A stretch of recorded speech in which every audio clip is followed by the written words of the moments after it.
Graça e paz, meus amados irmãos. Estamos concluindo as aulas que ministramos sobre a segurança da salvação do crente.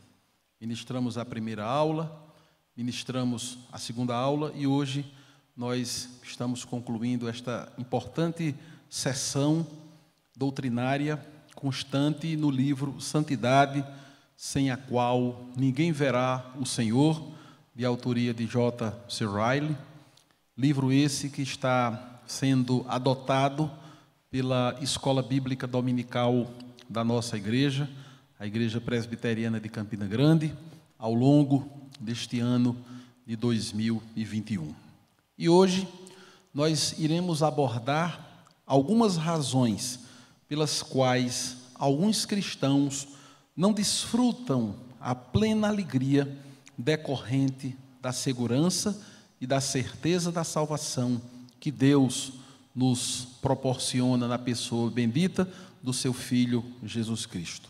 Vimos que a certeza da salvação, ela traz alegria à nossa alma, ela traz serenidade nos momentos de aflição, porque nos damos conta de que nós pertencemos a Deus, nos damos conta de que nós somos propriedade exclusiva de Deus, que o Espírito Santo habita no nosso coração e testifica que nós somos filhos de Deus, que Cristo, que é o único caminho, a verdade e a vida, já é o nosso Redentor. E, no entanto, apesar de as Escrituras Sagradas nos conferirem esta plena convicção da salvação, o fato é que na realidade prática e concreta do cotidiano da vida da igreja, nós ainda nos deparamos com muitos irmãos em Cristo, que tendo se arrependido dos seus pecados, tendo confessado a Jesus como seu único e suficiente Salvador, ainda não desfrutam de maneira plena esta certeza. Nós vamos examinar nesta aula algumas razões pelas quais isto efetivamente acontece. A primeira razão decorre de uma deficiente compreensão acerca da doutrina da justificação, que muitas vezes é confundida com a doutrina da santificação. Na doutrina da justificação, a Escritura Sagrada nos diz que Deus, de uma vez só, de forma definitiva, Ele imputa ao crente toda a perfeita justiça de Cristo. De tal modo que quando isso acontece, não somente os nossos pecados são completamente perdoados e nenhuma condenação mais há sobre nós, contra nós, nós somos colocados numa nova posição diante de Deus. Outrora, nós éramos vistos como pecadores sobre quem pesava a ira de Deus. Agora, quando Deus nos olha, Deus vê a seu Filho Jesus Cristo, que é perfeito, que cumpriu toda a lei, tanto do ponto de vista ativo, obedecendo aos seus ditames completamente, como do ponto de vista passivo, recebendo na cruz a sentença de morte que pesava todos aqueles que haviam transgredido a lei.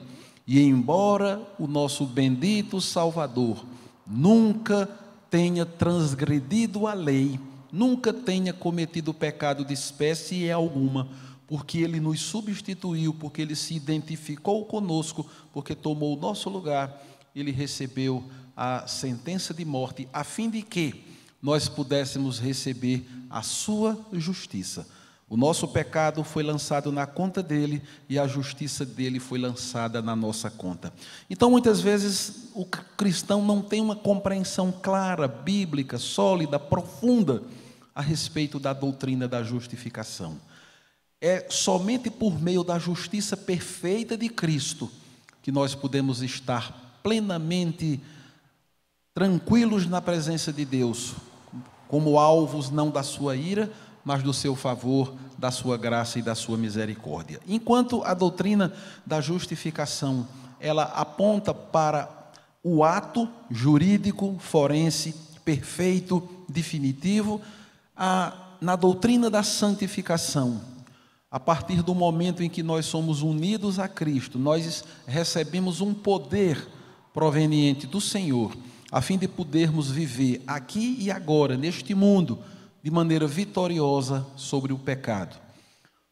Ainda que nós venhamos a pecar, porquanto não experimentamos ainda o processo, a realidade da glorificação futura, mas o pecado já não tem domínio sobre nós. Contudo, muitas vezes, como diz o bispo Riley no seu livro, o cristão, ao perceber que o pecado ainda não foi erradicado da sua vida e que ele ainda experimenta, às vezes, quedas neste processo, nesta seara fascinante e íngreme da santificação, ele tende a cultivar no seu coração alguma espécie de dúvida a respeito da perfeita segurança da salvação, esquecendo-se de que, em Cristo Jesus, por causa da justiça dele que já nos foi imputada, lançada na nossa conta, não há mais nenhuma condenação.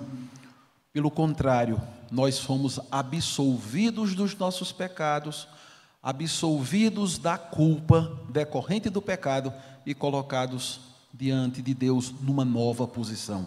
Portanto, precisamos refletir, meditar mais aprofundadamente sobre a doutrina da justificação pela fé, a fim de que não cultivemos nenhum tipo de questionamento a respeito da real segurança da nossa salvação. A segunda razão pela qual muitas vezes somos levados a não desfrutar de uma plena alegria decorrente da segura salvação que Deus nos oferece em Cristo Jesus, decorre de uma certa indolência no tocante aos vários imperativos que há na palavra de Deus para que nós desenvolvamos a nossa salvação com temor e com tremor, vivendo em piedade durante o tempo da nossa peregrinação neste mundo. Quando a palavra de Deus diz que nós devemos desenvolver a nossa salvação com temor e tremor, ela não está querendo dizer que nós vamos estar amanhã um pouco mais salvos do que hoje. Ela não está querendo dizer que a nossa salvação ela não é plena. Ela está querendo dizer, na verdade, que uma pessoa que genuinamente foi alvo da graça de Deus, experimentou o poder regenerador do Espírito Santo e agora é um salvo da presença de Deus, o seu nome já está escrito no livro da vida, ela vai demonstrar de maneira prática, no dia a dia da vida cristã, através de algumas marcas que devem fazer parte. O apóstolo Paulo, na primeira carta aos Tessalonicenses, no capítulo 4, versículo 1, ele nos exorta a continuarmos progredindo cada vez mais, o que aponta para o fato de que a vida cristã, decorrente desta salvação perfeita e eterna que nos foi concedida gratuitamente em Cristo, ela não é estática, ela não é infrutífera, pelo contrário, ela é dinâmica. O apóstolo Pedro, na sua segunda carta, no capítulo 1 e no versículo 10, ele nos ordena a procurar com diligência cada vez maior confirmar a nossa vocação e eleição. Repare, nós fomos vocacionados por Deus, chamados de modo eficaz pela pregação do Evangelho e pelas santas e irresistíveis persuasões do Espírito Santo em nosso coração. Nós somos eleitos, o nosso nome já foi posto no livro da vida do Cordeiro. Isto é um fato, são fatos que a Escritura nos assegura. Sendo assim, diz o apóstolo Pedro, que nós devemos, através de uma vida de crescimento na santificação, de uma vida de serviço, de uma vida de completo completa entrega a Deus, ao seu reino, aos valores do seu reino.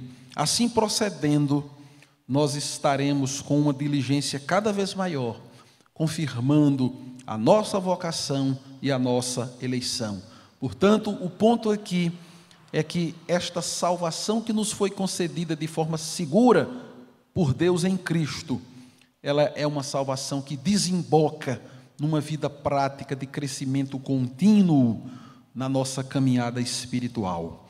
No capítulo 6 e no versículo 11 da carta aos Hebreus, nós somos impelidos a continuar mostrando até ao fim a mesma diligência para a plena certeza da fé.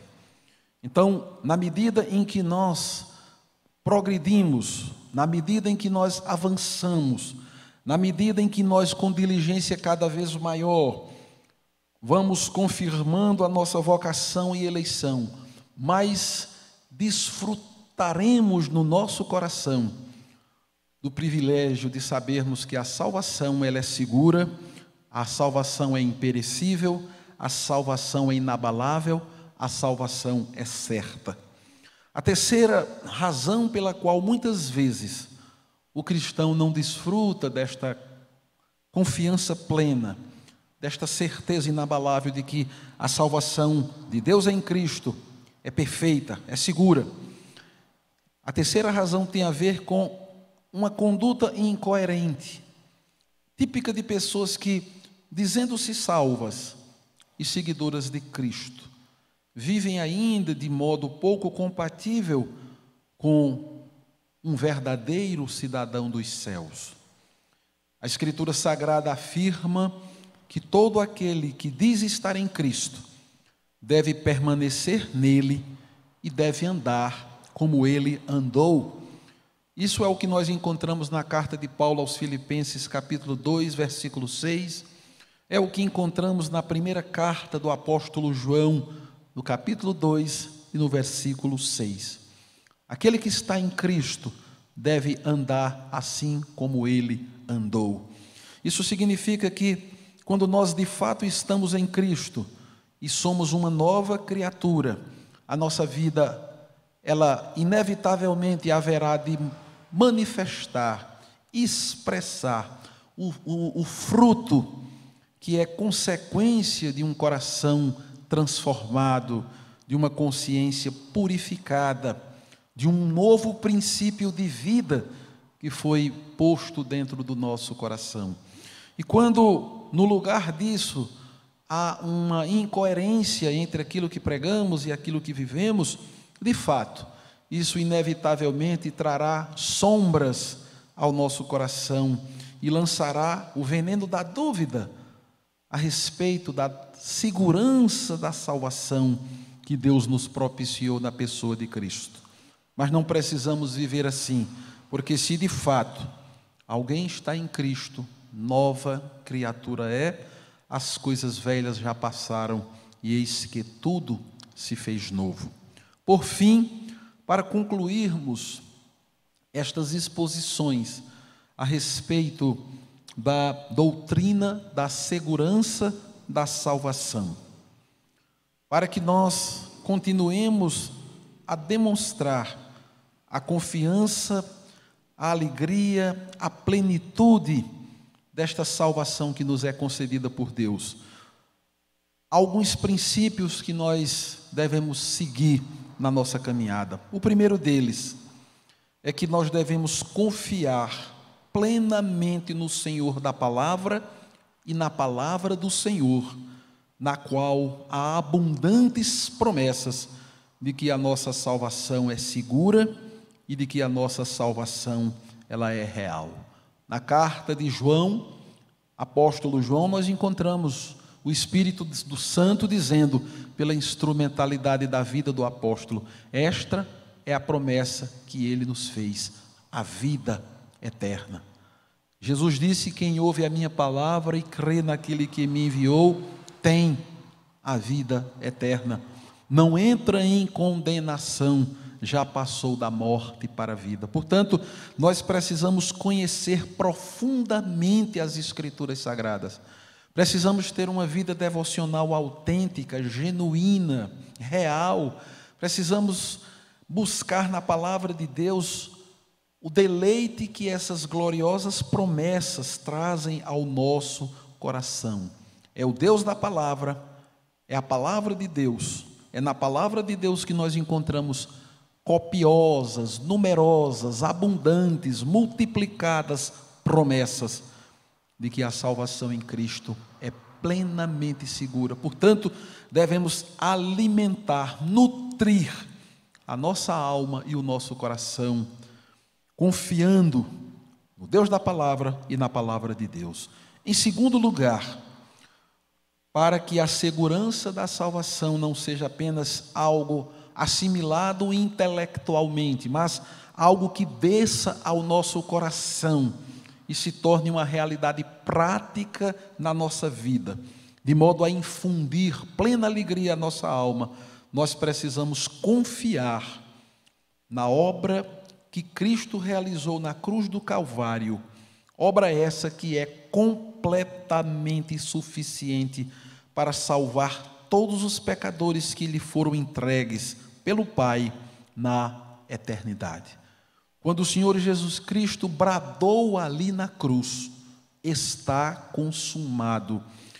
Ele não estava dizendo que havia criado as condições para que os homens se salvassem de conformidade com aquilo que eles viessem a fazer com o seu suposto livre-arbítrio. Ele não estava garantindo a salvação de todos, mas não se responsabilizando pela salvação de ninguém. Pelo contrário, ele estava salvando plena e cabalmente cada uma daquelas ovelhas que lhe foram entregues pelo seu Pai, lá na eternidade, naquele pacto da redenção, do qual participaram o Pai, o Filho e o Espírito Santo. Portanto, nós precisamos confiar que a obra que Cristo fez na cruz do Calvário é suficiente para salvar-nos de uma vez por todas. Portanto, olhando para Cristo, olhando para o autor e consumador da nossa fé, nós não abriremos a alma para que o veneno da dúvida, da incredulidade entre e roube-nos a alegria e o deleite e a segurança da nossa salvação. Em terceiro lugar, nós precisamos confiar na perfeita intercessão que Cristo realiza continuamente em nosso favor na presença do Pai. É fato que enquanto aqui estivermos, nós ainda haveremos de pecar, ainda haveremos de ser tentados, ainda haveremos de experimentar tristeza, decepções, fraqueza, ainda haveremos de passar por toda sorte de dificuldades. O mundo, o diabo, a nossa própria carne haverão de se levantar e combater contra nós para roubar-nos a alegria da salvação. Mas a Escritura nos diz que Cristo Jesus, Ele é o nosso permanente intercessor diante do Pai. E meditar nesta verdade certamente há de trazer grande alegria, grande convicção, grande certeza aos nossos corações de que a salvação é segura, que a salvação é perfeita, que a salvação é imperecível. Mas em quarto lugar, nós precisamos confiar que o Espírito Santo, que já habita em nós, ele é o selo da nossa redenção, ele é o penhor da nossa herança. Quando nós fomos persuadidos pelo Espírito Santo e convencidos do nosso pecado, quando nós fomos levados ao arrependimento, quando Ele nos concedeu o dom da fé, quando Ele nos ligou a Cristo, quando nós experimentamos essa união mística com Cristo, o Espírito Santo veio morar no nosso coração e testificar todos os dias, todas as horas, Sejam quais forem as circunstâncias pelas quais estamos passando ou poderemos vir a passar, de conformidade com o que nos estiver reservado pela providência de Deus, o Espírito Santo, ele testifica com o nosso espírito que nós somos filhos de Deus. Essa é uma realidade imutável. Portanto, quando nós examinamos estes aspectos, nós nos damos conta de que a nossa salvação, ela é resultado da obra do Pai, ela é resultado da obra do Filho, ela é resultado da obra do Espírito Santo. Portanto, a nossa salvação é resultado da obra da Trindade eterna, bendita, santa, gloriosa, onipotente, que é dotada de todo o poder. E, portanto, esta salvação, ela é segura, ela é imperecível, ninguém jamais nos poderá arrebatar das mãos do Senhor. Então, querido irmão, você que creu em Cristo, que se arrependeu dos seus pecados, mesmo que você, por uma série de circunstâncias, uma consciência mais frágil, as tentações multiplicadas do adversário das nossas almas, até mesmo problemas de ordem psicológica que podem fragilizá-lo na sua caminhada, mas olhando para a obra do Pai, olhando para a obra do Filho, olhando para a obra do Espírito Santo, nós podemos descansar na certeza de que a nossa salvação, ela é absolutamente segura. O Senhor Jesus Cristo disse: dou-lhes a vida eterna, e jamais haverão de perecer, ninguém as arrebatará da minha mão, porque o Pai que mas deu é maior que todas as coisas.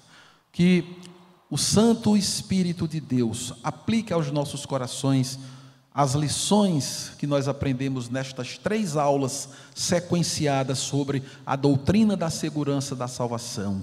Que pela mediação de Jesus Cristo e pelas orientações seguras da palavra de Deus, nós possamos cultivar dia a dia a convicção e a inabalável certeza de que somos salvos e a nossa salvação é eterna, é para sempre, jamais perecerá. A Deus toda honra, toda glória e todo louvor.